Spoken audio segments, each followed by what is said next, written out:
What's up? I'm Sathvik, and this is a video that I've been needing to make for a while. I am just going to be cooking some food for myself while I just talk. And I guess, do I intro myself? I don't know. Well, I just graduated college. There's water, by the way. I just graduated college and I'm living in an apartment by myself, working on my own app. And I've been feeling kind of lost about it. Because, I think this is natural for any sort of decision you make when it comes to being a founder. You're always going to face some sort of. You're going to get in your head and you don't know if you're making the right decision or not. Especially with me, because I just graduated. Most people are expected to kind of go that route of taking a job, but I kind of decided against it. And I was feeling a lot of doubt because of that, because I'm taking a path less taken, but at the same time, I'm feeling really, really good about it. And I haven't made this video today, or up until today. I've been living in this apartment for like a week and a half. I've been meaning to make this video, but I haven't. And that's until today, because I met a couple people that inspired me to start doing it. I went to my first ever run club today. I went to my first ever run club today, and I met people whose lifestyles I've been following on social media for like maybe a year and a half. These are people that inspired me to like build what I'm doing in the first place. And I've only ever seen them through pixels on a screen. And today they were all gathered in one place. Like people like Higher Up Wellness, Michael Smoke, Jack's Day in the Life, just people who radiate positivity and joy and wellness and taking care of yourself, your mental, your health. It's something I've always been passionate about, but was never really able to follow through on it. And even just like starting your own business, it's hard to follow through on it when your mind is scattered across so many different domains. When you have so many responsibilities you have to juggle, and when you struggle with anxiety and doubt, these are things that I kind of had to face throughout my time in college. But I'm confident about the direction that I'm about to take this new app that I'm building.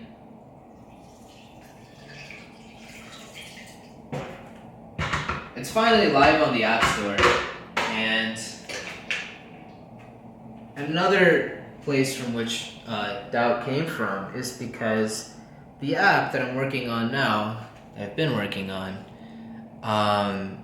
it's something that I was doing with my best friend, Alex. And things happened, and Alex eventually had to take an offer that was too good to be true at a startup in San Francisco. So now it's my duty to kind of take this to the next level, to not let our dreams die. And it's much easier said than done, I can tell you that. Living alone and not knowing the exact direction the app is going to go, it's going to be a little tough, but I have a full conviction and faith in the idea of a voice journaling app, a beautifully designed voice journaling app, because it allows you to get out of any sort of situation that you've been in that's been hard on yourself and your mind. It's a practice that I've been doing for maybe a year now, for 4 years. For 4 years, I've been into just meditation in general and trying to take care of your mind. And it doesn't always help, because the number one thing about it is consistency. And I tend to do it sporadically a lot. Wow, I'm really slow at cooking. It's interesting. This kind of goes back to what I was talking about with Azan, one of my friends. He's a friend of mine who really wants to go between choosing the path of working on your own clothing brand or exploring this new startup in healthcare, or is recruiting and getting yourself a full-time job. And when your mind is scattered with too many things, you become mediocre at everything that you do, unless you're top 0.01 exceptional. But even in those cases, your potential is still capped. And that's kind of where I feel like I've been at.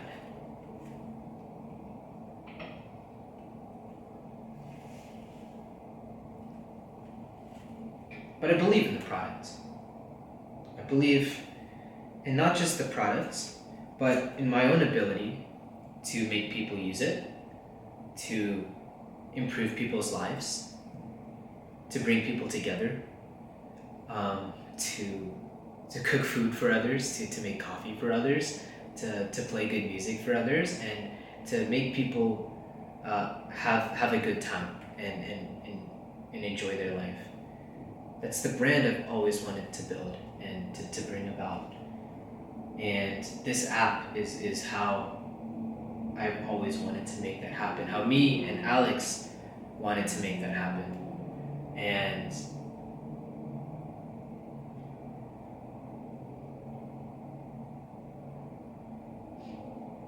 I'm very confident it will. I think my plan for this semester is taking a little bit of a different approach than what traditional consumer AI startups do. And I want to start going in this direction of community. I went to a run club this morning, as I was saying before, and influencers like Noah Roulette and Tin, Darren, Michael, Jack,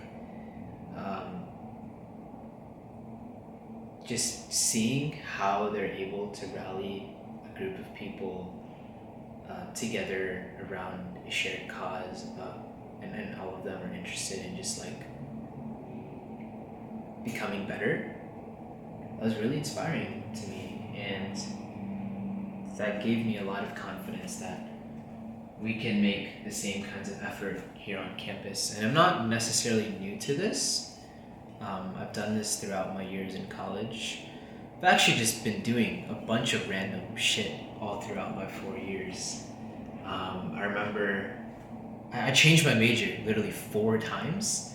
My dream when I was in high school was to become a filmmaker and a mathematician, and that was I was going to do a dual degree at Northwestern for both of those. Got into the school and I couldn't afford the price tag, so instead I switched to industrial engineering, and I thought it'd be cool to supplement everything I'm missing out on by trying to become a photographer at the time, and that's how I'd like fuel my creative passions. That's what I did my freshman year as an industrial engineer, and eventually switched to electrical. I was still doing it. I was sneaking into concerts with my camera. I convince security that my camera is not actually a professional camera, even though it was. And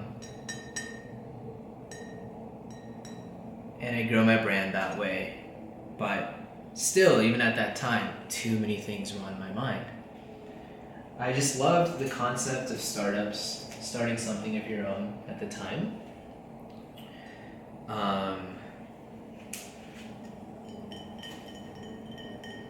And eventually I found my way into an organization called Startup Exchange at Georgia Tech, which is where I met some of my closest friends. It's filled with a bunch of people interested in like some of the same stuff. Let's see.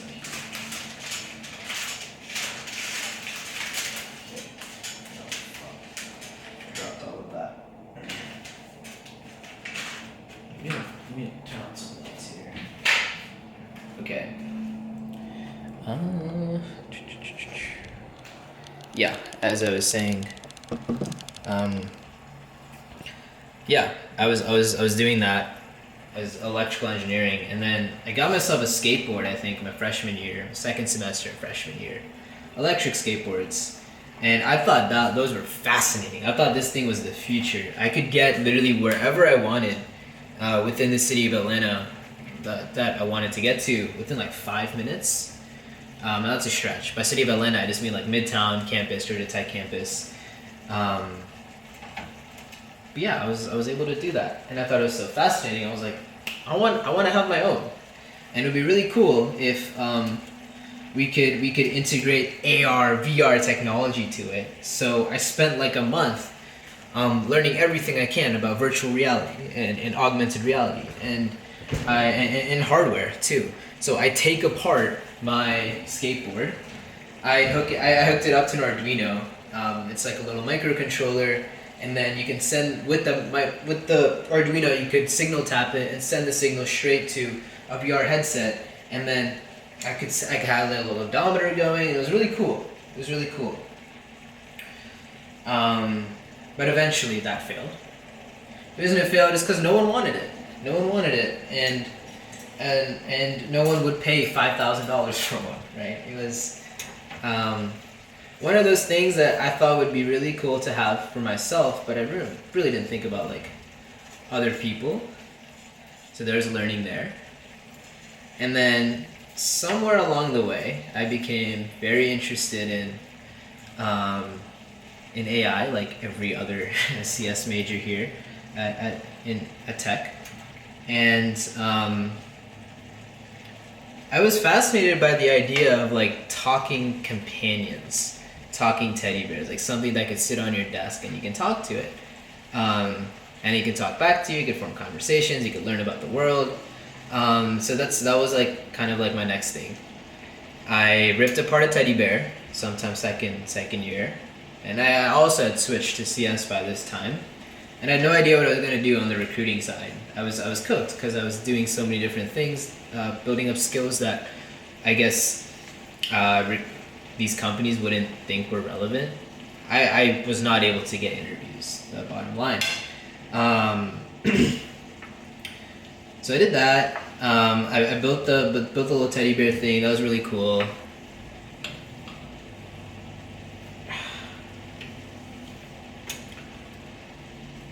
And somewhere along the way, I had to put that on pause too,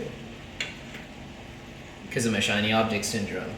I then thought it would be really cool to work in consumer apps. So I started making a screen time app and posting all my stuff online, trying to grow it the right way.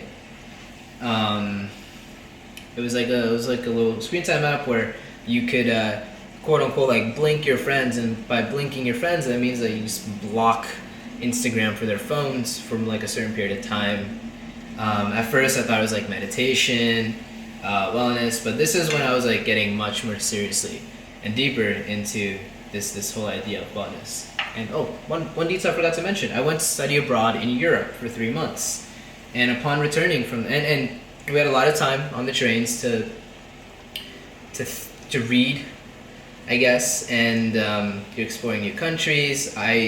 For some reason I got into like Eastern philosophy and like this whole concept of meditation. I was reading works from like Sam Harris, and in my free time I just like do whatever I thought would be good for my mental. That's when I got much more into like the whole notion of wellness. So that's what sparked that idea. And the reason I had to quit that is because of my shiny object syndrome again. I was quite tempted by actually it wasn't even shiny object syndrome. I was touring an apartment with a couple friends, and there was a little trivia contest by Robinhood that Robinhood hosted, and I thought like, yo, this is really easily hackable. So I did it. I put together like it was all in one file. It wasn't anything fancy at the time. I recorded like a little video, and I was gutsy enough to post it online. I remember I was pacing back and forth for like 3 days straight about whether or not I should post it. I didn't want the FBI after me, which is a bit of a stretch to say in hindsight, but I won Robinhood's $1 million trivia contest with it. I didn't win $1 million, by the way, but I did get millions and millions of views from it. But I was scared that they'd revoke the money, or worse, like revoke my Robinhood account. I don't know what would have happened, but I took the risk anyways because I had nothing else really going for me. I had a small internship offer at a company I didn't really want to work for, but then this happened, so I kind of had to drop everything and just start recruiting. Recruiting for these startups that I found really interesting. Perplexity, Robinhood. I had a lot of reach out from different other places, and by then I didn't know what I wanted because a whole new world opened to me. But I did what I thought would bring me a sense of purpose, and just like, or I just had to get to SF some way or another. So I sat down, did all the LeetCode stuff, built more side projects that I thought would be impressive. And also that semester I like failed 2 classes. I was never really good at grades or school for that matter. But I did get the internship. I was very happy about it. My parents were happy about it too. I was in SF for the summer, and I did a good job there, I hope and I think. I didn't want to drop out and continue working there by the end of the summer. I had this nagging feeling that community, in the back of my mind, community is always really important to me. I did a lot of community work while I was actually in SF. I wanted to come back and help run Georgia Tech's first ever hacker house. I had a friend, his name was Yamil, and he noticed that this frat called ZBT was kicked off of campus for, maybe not kicked off, maybe that's not the right word, but they're no longer on campus, and he went in and turned it into a hacker house. And I was like, dude, this is really, really cool. It's a really cool initiative, and I want to help you with it. So I came back to Tech. It was my last semester, and I did it. We made the hacker house thing, and while we were doing it, the house was a good medium to like host people and just have a bunch of ideas like just spread throughout the house. And then I got much closer with Alex, and we built Still. That's what emerged from the house. Posted about it on Twitter, Alex did, and it got like a couple million views. People really fucked with it, and him, and what we were doing. Went viral, got a couple thousand downloads, but again, the biggest thing that I think led to, I wouldn't say downfall is too strong of a word, but the reason things didn't work out the way we wanted them to, even though we had thousands of downloads and millions of views, and we had like a leaky bucket in the app, and we weren't on top of things because we got distracted by pitching to startups. And I took on a new role as a VC scout at the time, to scout for startups within the community. And my mind was tied around so many things, like graduating that semester, that it didn't go as far as we wanted it to. We finally had that chance back in December, if I remember. Yeah, back in December. I mean, we had just graduated college by then. We still had this app that we were sitting on. We just got into CreateX. We had our YC interview. We didn't get into YC, by the way, because I think it's just hard to take an early bet on a consumer app, which is fine, totally fine. But I was so focused on raising, I didn't do enough building or talking to users or doing the marketing. We weren't consistent with it. So that is what's going to change now. I've let things that were out of my control me for the last week, maybe more. And there's really no reason for that to happen, because today I realized this is what everyone goes through. I'm not special in any way. I might think I am, but I'm not. And that was a really deep realization for me. I'd probably burn the pot. I don't want to cook this anymore. Let's turn this off and do this later. That's going to change. And okay, I don't even want to like promote this video or do anything crazy with it. This will probably just be like a raw thoughts video on YouTube. I can let that be there. Call me schizophrenic. I'm talking to myself. I'm talking to a camera in an apartment alone. But this is what it takes. And I'm very, very confident that things will fall into place. Because historically, they have for me. All you need is a little conviction. And even if you navigate like a lost dog, things always like will fall into place, and things will turn out okay as long as you do the work. So this video is me finally getting out of whatever analysis paralysis I had, and I'm going to scale my app to the moon. I'm excited.